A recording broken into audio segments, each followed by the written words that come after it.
अजमेर में बुधवार को हुई कुछ चंद घंटों की बारिश ने भ्रष्टाचार के साथ साथ जनता के पैसों का जमकर दुरुपयोग करने वाले अधिकारियों की पोल खोलकर रख दी है। इन दिनों पूरे शहर में अजमेर के मशहूर एलिवेटेड रोड, जिसका अब नाम राम सेतु के नाम से जाना जाता है, बरसात में गड्ढे पड़ने को लेकर राजनीति भी गर्मा गई है। यूथ कांग्रेस ने ब्रिज में पड़े गड्ढों को लेकर बीते गुरुवार को अपना विरोध प्रदर्शन कर भाजपा को घेरने की कोशिश की थी और कांग्रेस शहर महासचिव ने भी एलिवेटेड रोड में भ्रष्टाचार को लेकर बीजेपी को जिम्मेदार ठहराया है। साथ ही राजस्थान सरकार द्वारा चलाए गए वंदे गंगा जल संरक्षण अभियान पर कांग्रेस नेता ने बीजेपी को घेरने की कोशिश की थी। आज अजमेर शहर भाजपा के जिलाध्यक्ष रमेश सोनी ने मरुद्रा टुडे के साथ खास बातचीत में कहा कि तत्कालीन कांग्रेस सरकार के काले कारनामों के कारण एलिवेटेड रोड में भ्रष्टाचार हुआ। तत्कालीन अधिकारियों ने स्मार्ट सिटी के प्रोजेक्ट में जमकर चांदी कूटी थी। सोनी ने वंदे गंगा जल संरक्षण अभियान पर कांग्रेस को नसीहत देते हुए कहा, कांग्रेस की किसी भी सरकार ने जल को संरक्षण करने के लिए कोई ठोस कदम नहीं उठाया। आइए आपको दिखाते हैं कांग्रेस पर पलटवार करते हुए क्या कुछ कहा भाजपा शहर अध्यक्ष रमेश सोनी। और उस स्मार्ट सिटी के तहत एक बहुत महत्वाकांक्षी परियोजना के तहत एलिवेटेड रोड जो बनाया जाना था, निश्चित रूप से मैं कह सकता हूँ कि 2018 7 मई को इसका जब शिलान्यास माननीय मोदी जी ने किया और तत्कालीन समय में हमारी माननीय मुख्यमंत्री वसुंधरा राजे जी की सरकार थी और अजमेर वासियों को एक बहुत बड़ी, मैं कह सकता हूँ कि इस बात से प्रसन्नता थी कि इस एलिवेटेड रोड के बनने से कहीं न कहीं अजमेर के विकास में एक नया आयाम जुड़ेगा और जो ट्रैफिक की समस्या थी उससे कहीं न कहीं बड़ी निजात मिलेगी। और चूँकि तत्कालीन समय में भारतीय जनता पार्टी का नगर निगम में बोर्ड भी था, मैं कह सकता हूँ कि उस बोर्ड ने भी इस एलिवेटेड रोड के नाते चूँकि स्वीकृति जारी की थी, अपनी जो साधारण सभा है उसके अंदर मोहर लगाई थी। लेकिन मैं आपका ध्यान आकर्षित करना चाहूँगा कि जब स्मार्ट सिटी की परिकल्पना और परियोजना के तहत जब राशि स्वीकृत हुई और चूंकि उसमें कहीं न कहीं नगर केंद्र सरकार के साथ राज्य सरकार और राज्य सरकार के साथ नगर निगम भी उसमें अंशदायी थी।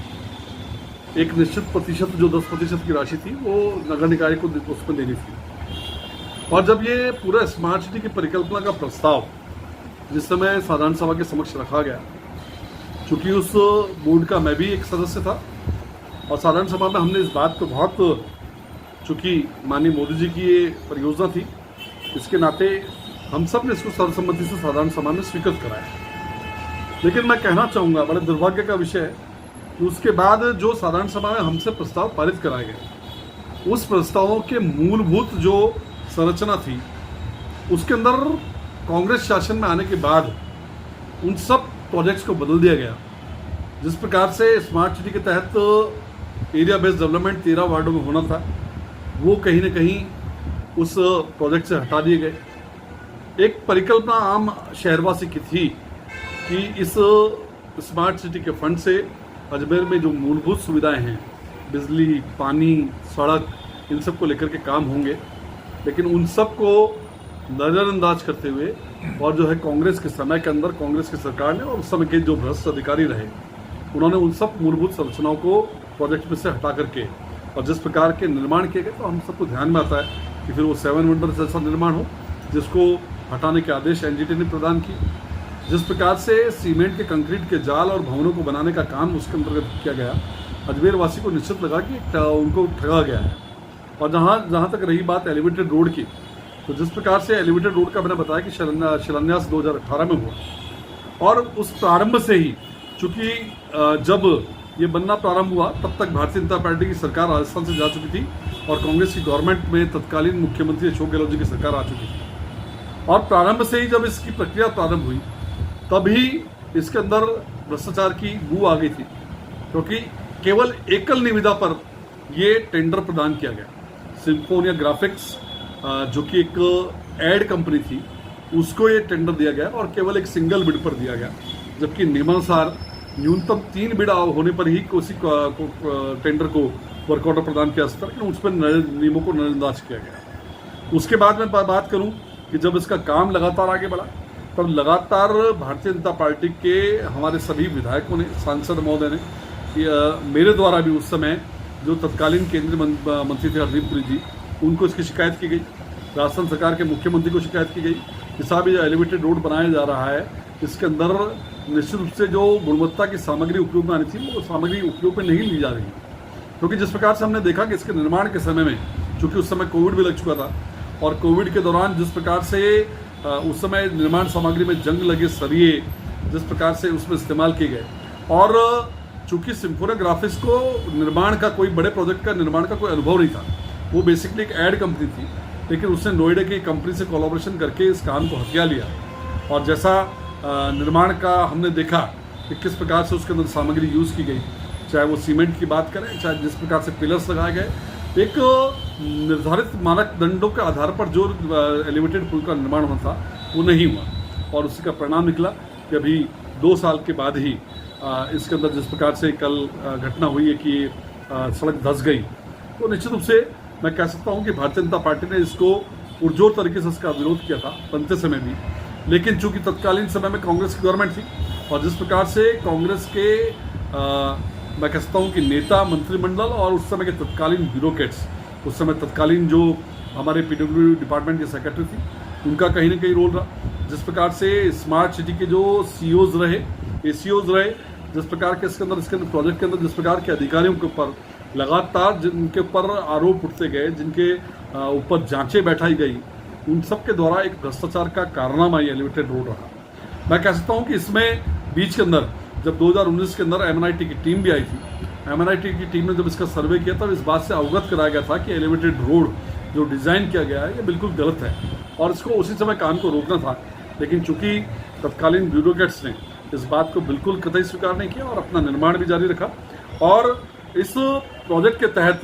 मैं कह सकता हूँ कि जिसके अगर मूल पत्रावली को यदि आप उठा करके देखेंगे, जो कि अब प्रशासन द्वारा दबा दी गई है,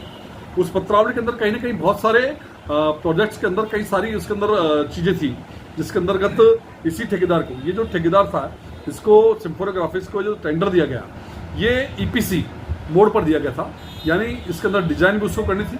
सामग्री की खरीद भी उसको करनी थी और निर्माण भी उसको करना था। लेकिन उस ईपीसी मोड के इतर जाकर के जब उसको समय समय पर अवगत कराया गया, उसके बाद भी उसने अपने गलत काम को नहीं रोका। और तत्कालीन समय के अंदर पीडब्ल्यूडी के पीडी थे, माननीय मोदी, मिस्टर मोदी थे, उन्होंने भी इस बात के लिए वो अवगत कराया था कि निर्माण ठीक नहीं हो रहा है, लेकिन उनको भी सीट से हटा दिया गया। और जो तत्कालीन ब्यूरोक्रेट्स जिनके जहन में या जिनके नेताओं की सरपरस्ती के अंदर जिस प्रकार से कांग्रेस गवर्नमेंट के नेताओं की सरपरस्ती में जो काम चल रहा था वो बदसूरत जारी रखा। आश्चर्य की बात यह है कि इस टेंडर को देने के साथ ही पहली किस्त में 100 करोड़ रुपए उस कंपनी को दे दी गई, एडवांस दे दी गई, जबकि काम शुरू नहीं हुआ था। आज तक कभी ऐसा नहीं हुआ। इसके अंतर्गत कई प्रावधान थे, जिस प्रकार से अंडरपास टनल स्टेशन से लेकर के, क्योंकि हमको ध्यान में है कि जब संभागायुक्त अतुल कुमार जी यहाँ पर थे तब उन्होंने एक जो जायरीन स्टेशन से आते हैं और जाते हैं उनके लिए मदारगेट तक एक ओवरब्रिज बनाया था, उस ब्रिज को भी हटाया गया एलिवेटेड रोड के नाम पर।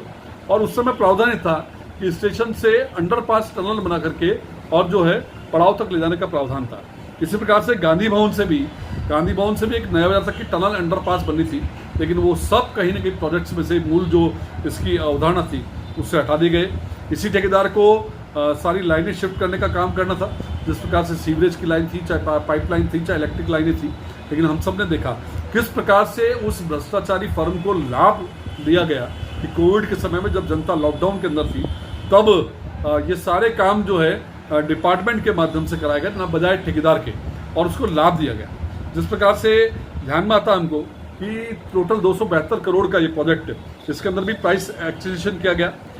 मूलभूत जो इस प्रोजेक्ट की कीमत थी वो 220 करोड़ थी। उस 220 करोड़ से उसको प्राइस एक्विजिशन करके 272 करोड़ तक ले आया गया और 243 करोड़ का भुगतान आज की तारीख में कर दिया गया। शेष भुगतान भी ये भ्रष्ट अधिकारी समय रहते कर देते। ये तो जागरूक जो निवासी अजमेर के नागरिक हैं, उन्होंने कोर्ट में जब दरवाजा खटखटाया तो जाकर के लोकायुक्त के माध्यम से उस पेमेंट पर भुगतान के ऊपर रोक लगाई गई।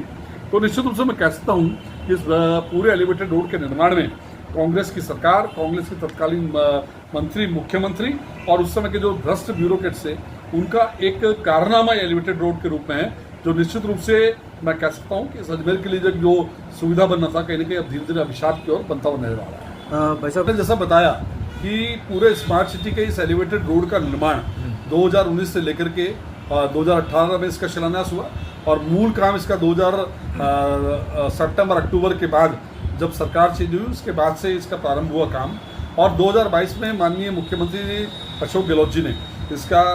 लोकार्पण भी किया। तो मैं कह सकता हूँ कि जिस प्रकार से भ्रष्टाचार की मैंने सारी बातें आपको बताई है कि कांग्रेस के तत्कालीन ब्यूरोक्रेट्स, कांग्रेस के तत्कालीन समय के नेताओं द्वारा जिस प्रकार से लगातार जनप्रतिनिधियों को नज़रअंदाज करते हुए हमारे दोनों विधायक माननीय वासुदेव जी देवनानी, अनिता जी बघेल द्वारा, हमारे सांसद माननीय भागीरथ जी चौधरी द्वारा इस बात को लगातार उठाया गया, मीडिया के माध्यम से उठाया गया, ज्ञापन दिए गए, केंद्रीय मंत्री को पत्र लिखा गया, लेकिन आप इन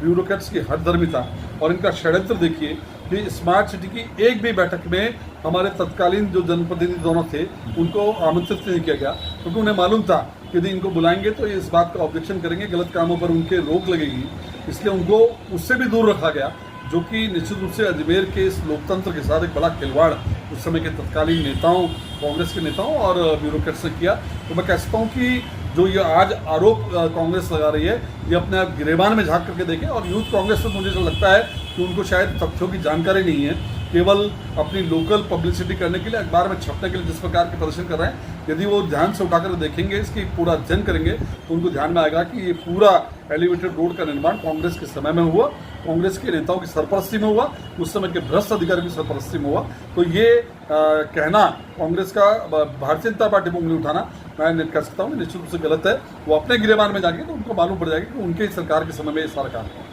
देखिए, निश्चित रूप से मैं कह सकता हूँ कि वंदे गंगा जल संरक्षण अभियान आपने देखा होगा, इससे पूर्व में जब कांग्रेस की सरकार रही, क्या कभी कांग्रेस ने इतने 60 वर्षों के शासन में जब देश पर शासन किया, राज्यों में उनकी सरकार रही, कभी भी जल एक जो कि महत्वपूर्ण कह सकता हूँ कि मनुष्य के जीवन का पार्ट है, उसके संरक्षण पर कभी कोई उन्होंने आवाज़ नहीं उठाई, कभी कोई कृत्य ऐसे नहीं किया कि जल संरक्षण का काम किया जाए, क्योंकि हम मानते हैं कि जल है तो कल है। निश्चित रूप से आने वाली पीढ़ी के लिए जल और पेयजल मैं कहता हूँ विशेष रूप से बहुत महत्वपूर्ण चीज़ है, लेकिन कांग्रेस ने कभी इस ओर ध्यान नहीं दिया। भारतीय जनता पार्टी की सरकार जब भी आई, पर्यावरण को लेकर के और जल संरक्षण को लेकर के हमेशा उन्होंने जिस प्रकार के काम किए, और वर्तमान में हमारे यशस्वी मुख्यमंत्री माननीय भजन लाल जी शर्मा द्वारा जिस प्रकार से वंदे गंगा जल संरक्षण अभियान को राजस्थान में गति प्रदान की गई, जिस प्रकार से जितने भी पारंपरिक स्रोत पेयजल के थे, चाहे वो कुएं हो, चाहे बावड़ी हो, झील हो, तालाब हो, पूरे राजस्थान के प्रत्येक जिले के अंदर उन पर काम किया गया, उनकी सफाई की गई, उनके जीर्णोद्धार का काम हाथ में लिया गया। और अजमेर के अंदर भी हमारे द्वारा भारतीय जनता पार्टी के माध्यम से और सरकार प्रशासन के माध्यम से मिलकर के आना सागर झील, जो कि इस अजमेर की शान है, उस झील के सफाई का पीड़ा हमने उठाया। भले हमने एक पहल प्रारंभ की, 3 दिन का अभियान ही हमने चालू करा, लेकिन उस 3 दिन के अभियान के माध्यम से ये अभियान एक जन चेतना का विषय है। ये केवल हम सरकारी मशीनरी के भरोसे छोड़ दें कि सरकार ही सब कुछ करेगी, ये संभव नहीं। ये एक आम आदमी का कर्तव्य है, उसका दायित्व बनता है कि वो अपने प्राकृतिक स्रोतों को, पर्यावरण को संरक्षित और सुरक्षित करे, ये उसका कर्तव्य है। लेकिन भारतीय जनता पार्टी ने इस अभियान को इसलिए हाथ में लिया था कि जन चेतना के साथ इस अभियान में कहीं ना कहीं जनता की सहभागिता बनेगी और जनता इसके अंदर आगे आएगी, और इसका असर भी हुआ। 3 दिन के उस अभियान में जिस प्रकार से अजमेर की विभिन्न संस्थाएं, विभिन्न समाज, जिस प्रकार से लोग जुटे और एक प्रयास हमने किया कि आना सागर को हम साफ करने का प्रयास करें, और साथ ही जो आना सागर में जो मिट्टी और मलबा इस स्मार्ट सिटी के पाथवे के निर्माण के दौरान ठेकेदार ने डाल दिया था, उसको हटाने का हमने एक प्रयास किया। भले ही वो हमारा प्रयास गिलहरी मात्र का एक सहयोग रहा होगा, लेकिन मैं कह सकता हूँ कि कांग्रेस जो इस बात को उठा रही है कि क्या उसका दायित्व नहीं बनता था कि वो इस प्रशासन के इस अभियान के अंतर्गत खुद आती और खुद आकर के यहाँ पर श्रमदान करती, लोगों को चेतना करती। केवल उंगली उठाना और प्रश्न खड़े करना ये बड़ा आसान है, लेकिन किसी भी काम में सहभागी बनना, किसी भी नेक काम में, पुण्य काम में यदि कांग्रेस को इतनी चिंता है तो वो लेती अपने हाथ में जल संरक्षण के लिए, कोई कुएं लेती, कोई बावड़ी लेती, कोई तालाब लेती, उनके संरक्षण के लिए कुछ काम करती। तो मुझे लगता है कि शायद वो वास्तव में कोई विचार आधारित राजनीति कर रहा है, लेकिन उनका केवल राजनीति करना हमेशा विपक्ष पर उंगली उठाना रहा है, सत्ता पक्ष पर उंगली उठाना रहा है। इसके अलावा उनका कतई किसी प्रकार के जो मैं कह सकता हूँ कि जो सहभागिता के और जो लोक कल्याण के काम में कभी उनका इन्वॉल्वमेंट नहीं है। अजमेर में नया नाम ढूंढना आसान है, पर भरोसेमंद एक्सपीरियंस मिलना मुश्किल। साफल्यम अजमेर, नाम नया, वही पुराने शानदार एजुकेटर्स। कोटा के 20 सालों का अनुभव अब अजमेर के सपनों को करेगा साकार। नीट की शुरुआत most experience and stable team के साथ। Saphalyam Ajmer, join today. If NEET, it's साफल्यम।